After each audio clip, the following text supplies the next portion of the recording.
지난 4월 숭이초등학교 수련회에서 발생한 학생들 간의 폭력 사건. 피해 학생 측은 대기업 회장의 손자와 연예인 아들 등 4명을 폭행 가해자로 지목했습니다. 학교 측은 대기업 회장 손자는 당시 폭행 현장에 있지 않았다며 조사 대상에서 제외시켰습니다. 피해 학생 어머니가 특정 학생을 가해 학생으로 지목했지만 1차 자치위원회 심의 대상에서는 이 학생을 아예 누락시켰습니다. 폭행 당시 목격자들의 진술도 엇갈렸습니다. 그런데 일부 학생들의 진술서가 사라지고 사건 조사 기록이 가해 학생 부모에게 전달됐던 사실까지 드러나면서 학교 측이 사건을 축소 은폐하려 했던 것 아니냐는 의혹이 제기됐습니다. 담임교사가 최초 조사한 학생 진술서 내용을 전혀 반영하지 않은 것으로 확인됐습니다. 이렇게 각종 학교폭력 사건들에서 의혹 제기가 끊이지 않는 배경엔 학교폭력대책자치위원회에 대한 불신이 자리 잡고 있습니다. 부모가 누구냐에 따라서 학폭위가 완전히 좌우되거나 유명무실화되는 경향이 지금 있는 게 가장 문제고요. 학교폭력대책자치위원회, 이른바 학폭위는 학교폭력이 발생했을 때 당사자들을 직접 조사해 그 결과에 따라 가해 학생을 처벌하고 피해 학생에 대한 보호 조치 등을 마련하는 자치기구입니다. 위원회 절반 이상을 학부모로 구성해 직접 아이들을 보호하자는 취지로 2004년 학교폭력 예방법과 함께 도입됐습니다.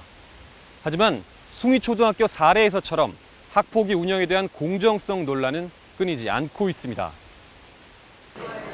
올해 고등학교에 진학한 진영이 3년 전 같은 학원에 다니던 동급생과의 사소한 말다툼이 싸움으로 번졌고 폭행을 당하던 과정에서 길가로 넘어졌는데 옆을 지나던 차량에 오른쪽 다리가 깔렸습니다. 전치 4주의 상해 진단이 나왔지만 지속적인 치료에도 다리 상태는 점점 나빠지더니 결국 올해 초 지체장애 진단까지 받았습니다. 현재 진영이는 당시의 폭행이 장애의 원인이 됐는지 등을 놓고 가해 학생 측과의 법적 공방을 벌이고 있습니다. 통증이 다시 반복되고 경직이 반복되는 게 4년째예요. 하지 지체 장애는 이미 병원에서 진단이 나왔고. 진영이는 괴로웠던 사건만큼이나 자신을 아프게 한 건 가해자를 처벌하고 자신을 보호해주리라 믿었던 학폭위였다고 말합니다. 당시 폭행 사건이 다른 중학교에 다니던 두 학생 간에 발생한 것이어서 두 개 학교가 공동으로 학폭위를 구성해 조사를 진행했습니다. 그런데 가해 학생이 다니는 중학교에선 학폭위원 10명 전원이 모인 반면 진영이 학교에선 6명의 위원만 참가했습니다. 위원회 어떤 구성 요소, 학교 측의 입장이나 태도, 그다음에 그 안에서 이제 다뤄왔던 어떤 경험들, 이런 여러 가지 변수들이 작용하면서 가해자와 피해자의 진술이 엇갈리는 상황에서 유일한 증거는 폭행 장면이 찍힌 블랙박스 영상. 그런데 가해 학교 소속 위원들은 초상권 등을 내세우며 블랙박스 영상 공개에 반대했습니다. 한 분 일어나셔서 적극적으로 막으셨어요. 당시 두 학교 학폭위원들이 참석했던 회의 기록입니다. 한 위원이 사고 당시 영상이 있냐고 묻자 누군가 사고 영상은 공개하지 않는 것으로 되어 있다고 답합니다. 이어 또 다른 위원도 사고 영상과는 상관없고 폭력 사고와 연계시키지 않아야 한다고 주장합니다. 보여주진 않았지만 설명은 드렸습니다. 결국 이날 학폭위에선 진영이의 교통사고와 이로 인한 부상이 폭행과 직접적 관련이 없는 것으로 결론났습니다. 그런데 학교폭력 전문가들은 블랙박스 영상을 공개하지 않은 당시 학폭위의 조치는 잘못된 것이라고 말합니다. 이 영상 자체를 이 영상 공개를 막았어요. 이건 왜 막을 이유가 없는데 이건 지금 정확한 증거잖아요. 그러니까요. 실제로 이건 어떻게 폭행했느냐를 가장 정확하게 나타내주는 증거인데 이거를. 이후 진영이와 가족들은 재심과 행정심판을 통해 이의를 제기했고 1년 반 만에 폭력행위와 교통사고의 인과관계를 인정받았습니다. 제가 좀 느끼는 거는 저희 아이 폭행 정도에 대해서 축사하고 싶었구나 하는 거예요. 도대체 뭐 때문에 학교에서 공정해야 될 학교에서. 당시 상황에 대해 가해 학생 부모는 인터뷰를 대신한 의견서를 전달해 왔습니다. 가해 학생 측도 다툼의 원인을 규명할 녹취자료 일부를 학폭위에서 공개하지 못했고 이후 반성과 뉘우침의 시간을 보내고 있다고 밝혔습니다. 학폭위는 운영의 공정성뿐만 아니라 징계 실효성에 대해서도 지속적으로 의문이 제기되고 있습니다. 피해자와 가해자를 구분하는 기본적인 조치조차 제대로 이루어지지 않기 때문인데요. 피해자에 대한 보호가 미흡하다 보니 2차 폭력이 발생하곤 합니다. 초등학교 3학년 현우. 학교에 갈 시간이지만 오늘도 집을 나서지 못합니다.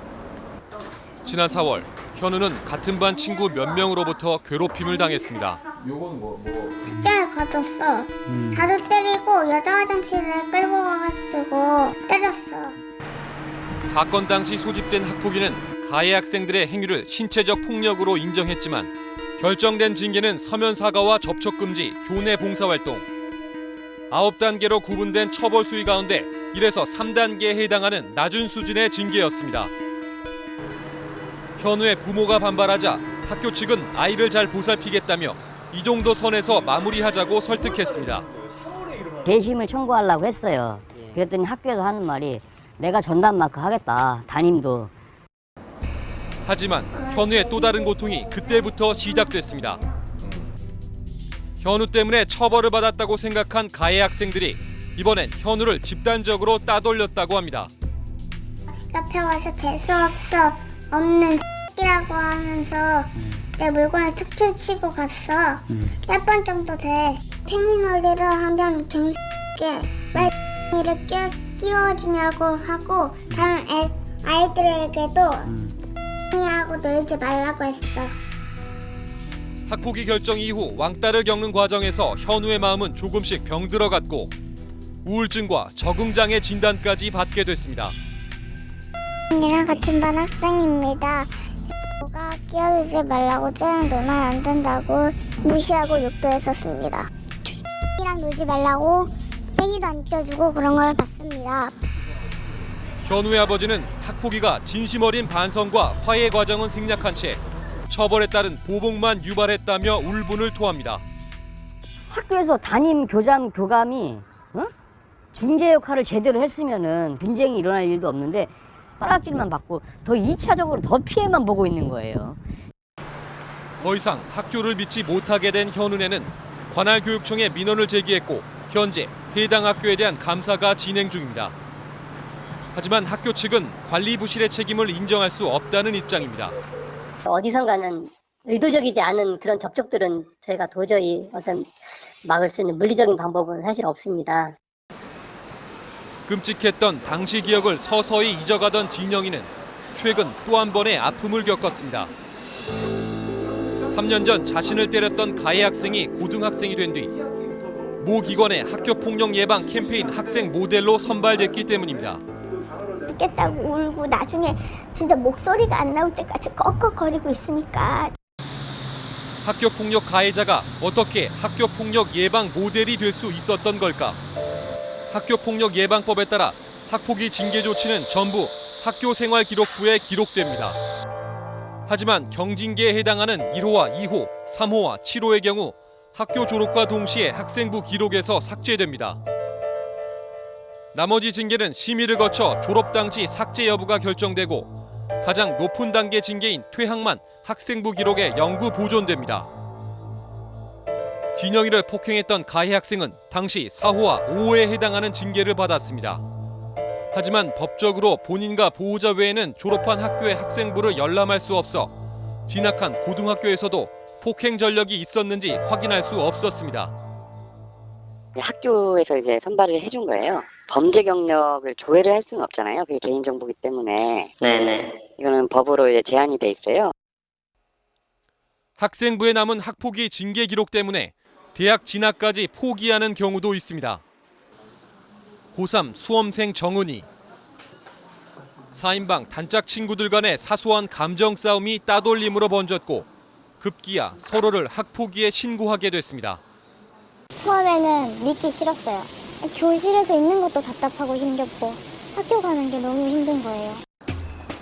결국 정은이를 제외한 3명의 학생은 학폭위 심의를 거쳐 경미한 징계 처분을 받았습니다.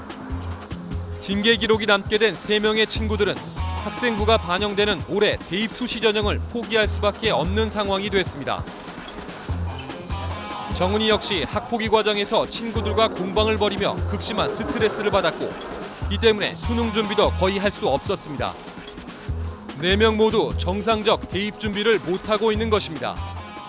준비했던 자격증 그 수험 하나도 못하고 다 떨어지고 수능이 다 날아가는 거예요. 올해 입시는 손도 못 대고 그냥 다 접는 거죠. 징계 조치를 학생부에 기록하는 건 입시와도 직결되기 때문에 부모와 학생 모두에게 민감한 문제입니다.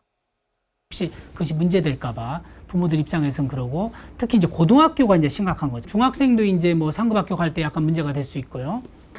이 때문에 현행 학폭위 체계는 가해자가 잘못을 인정하기 어려운 구조라고 지적합니다. 안 받으려고 이제 학교에다가 문제도 제기하고 소송도 제기하고 그러면서 대응 방법이 2가지가 있습니다. 첫 번째는 이제 무조건 부인하는 거. 그리고 이제 2번째는 그럼 너도 가해 학생이다. 이런 과정을 통해 결정된 징계 조치에 대해 피해자와 가해자 모두 불만을 갖는 사례는 최근 급증하고 있습니다. 최근 5년간 재심 청구는 2.3배 늘었고 재심에도 불복해 행정심판까지 청구하는 사례도 2.4배 증가했습니다. 이 때문에 징벌적 형태의 현행 제도를 개선해야 한다는 목소리가 나오고 있습니다. 무조건 좋은 글씨 새기듯이 어린 아이들에게 빨간 줄을 긋는다는 거, 자기를 찍었다고 해서 그 학교 폭력이 사라지거나 없어지냐, 그건 아니잖아요. 우리가 조희연 서울시 교육감이 경미한 징계인 1에서 3호까지의 조치에 대해선 학생부에 기록하지 않는 방안을 제시한 배경이기도 합니다. 학폭법 자체가 징계 위주로 조치하게 되지 않았나. 교육적 방법이 더 좋은 효과가 있지 않을. 다만 아직은 이르다는 반대 의견도 있습니다. 기재 문제가 없어진다고 하면 정말 학교폭력대책자치위원회 그 결정을 잘 수용할까? 135로만 받으려고 사안이 좀 축소되거나 또 제대로 처리 안 하려는 싸움들이 더 일어나지 않을까? 숭의초등학교 사건으로 세상에 한 번 더 알려졌을 뿐 학교 폭력에 대처하는 현재 방식에 한계가 있다는 점은 지속적으로 지적되어 왔습니다. 우영론까지 제기되는 학교폭력대책자치위원회 제도에 대해 위원 구성 방식이나 조사 절차, 처벌 과정과 기록 관리 등에 대한 면밀한 재검토가 필요한 시점입니다.